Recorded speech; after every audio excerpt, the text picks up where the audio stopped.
thoughts that we have, we think they're our thoughts, so it makes it really hard to change them. And people meditate and try to not think thoughts. Show me somebody that's done that successfully, consistently. They're full of shit. Right? Everybody, the mind thinks thoughts. But here's the distinction.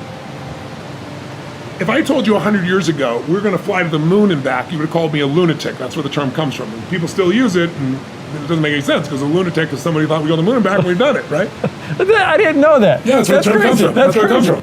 But if I would have told you 100 years ago that there's going to be a box in your pocket, and you're going to pull this thing out, you're going to hit a couple buttons, and then it's going to capture invisible waves that are drifting around the earth and bring the waves in, and you're going to see somebody on the other side of the earth and you're going to talk to them, you're totally nuts. Thoughts are those invisible waves. And when you use your body in a certain way, if I sit like this, I'm going to tap into a different channel of those waves than if I'm sitting like this. Kind of like a TV set. If I turn one channel, it might be a comedy channel. I'm going to see a lot of laughter. Turn another one, it's a horror channel. Turn another channel, it's a romance channel. This is what changes which of those waves you touch in. So if you can start to realize that your thoughts that you think are your thoughts, there's nothing unique about your thoughts. They've been around for thousands of years.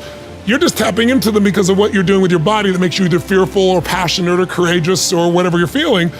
As you go in those states, you get different thoughts. So what I want people to see is that learn how to just see those thoughts go by. Learn how to be entertained by those thoughts. Because I have crazy thoughts, but what I've gotten good at is going, look at that crazy thought. That's not me, that's the mind.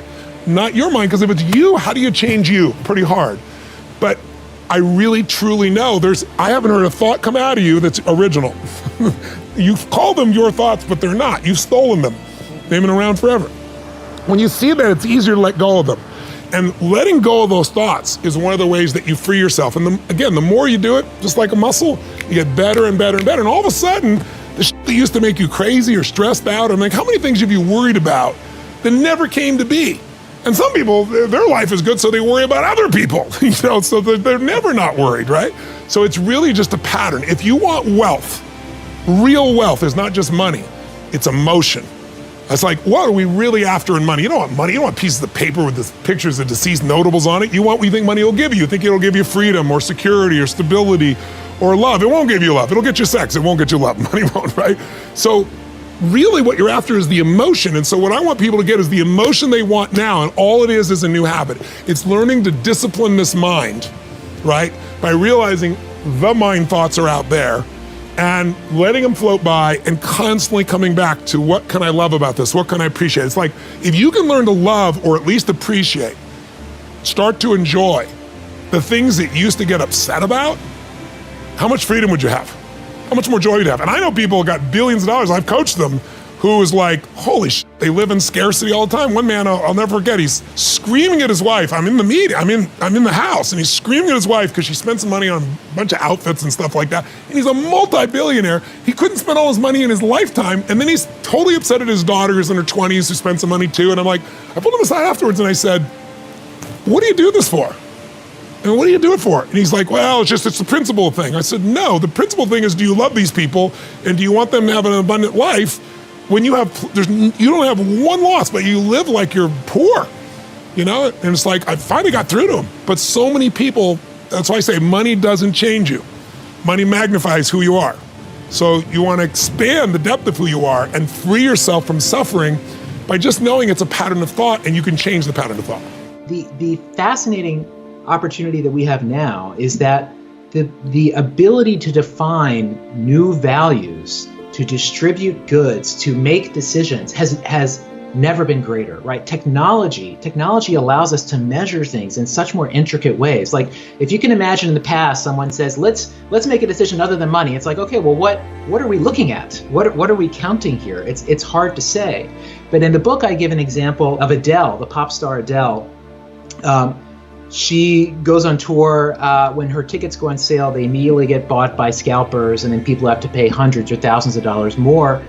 Adele found this startup that had built an algorithm that would measure how loyal a fan was to her as an artist. It analyzed their listening data, whatever, and allowed her to invite the top 20 percentile Adele fans in each market, offer them a ticket for $50. They could resell the ticket if they want.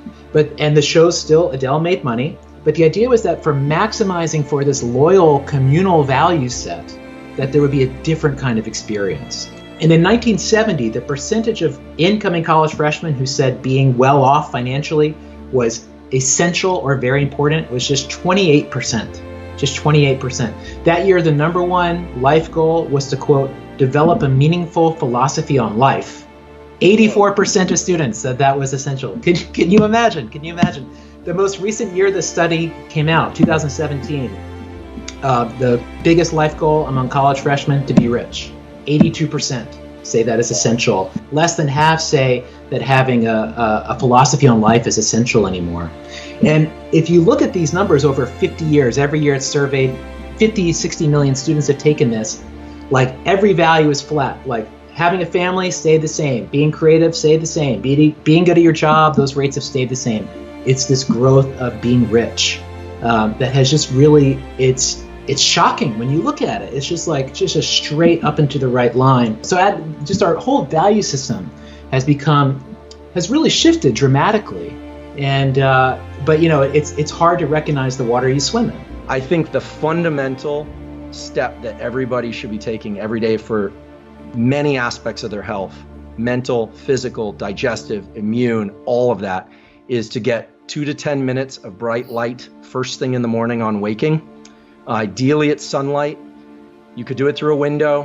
You probably shouldn't wear sunglasses while you do it. Don't stare at the sun until you burn your retinas out or something and make it painful. Please don't do that.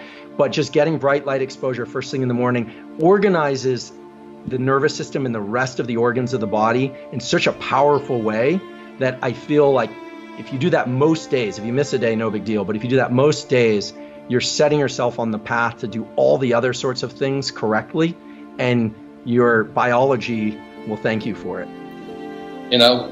We have coaches, and we have mentors, teachers. This coming Friday, we're all getting together via Zoom, and we're going to study Robert Kennedy Jr. What he's saying about Bill Gates versus vaccine. I'm not a vax guy, but we get together to study together. We're always studying. We study constantly. We read books together and all this. And when we have people, I'm not interested in studying, then you're not our friend. It's that simple. It's pretty clear. Just like in the Marine Corps, when we were at sea on a carrier, we had to run 4 miles a day, no matter what. So we get on the aircraft carrier deck and we take laps. Now, I'd rather go sit in the coffee room and smoke a cigarette and drink coffee. But my team ran together. So when we crashed, we were ready. And that's what leadership is. You have to bring people together and move them forward. It's really sad. A lot of days, there are days on missions, I stand on the deck and my friends don't come back. They just don't return. They're missing in action today. And so those are the kinds of lessons where to test your soul. How strong is your soul? And we all have them. But most of us don't ever put ourselves in the situation where we're testing our soul. And we all have it. I know that. I've seen young men and women just get stronger and stronger and more resilient. What you're calling anti-fragile vitality. But most of those things are just buzzwords, glib buzzwords, Everybody, oh yeah, the fourth turning and this crap and that crap. I'm going, just show me the money. Show me your money, show me your team. Did this crash destroy you, or did it make you better? So right now, I'm making money hand over fist for the same reason. Prepared for it. My advice to you on that is don't try to deny it. Your mind will always play from a position of safety, not excellence. And so acknowledge it, write it down and say, okay, this will never work. This is horrible. I suck. I'm not good. Write it down. But then open up another piece of paper and say, okay, I wrote down all the reasons that this might fail. Now let me write down all the reasons that this might succeed. And then take those 2 pieces of paper and look, and you choose which one you want to follow.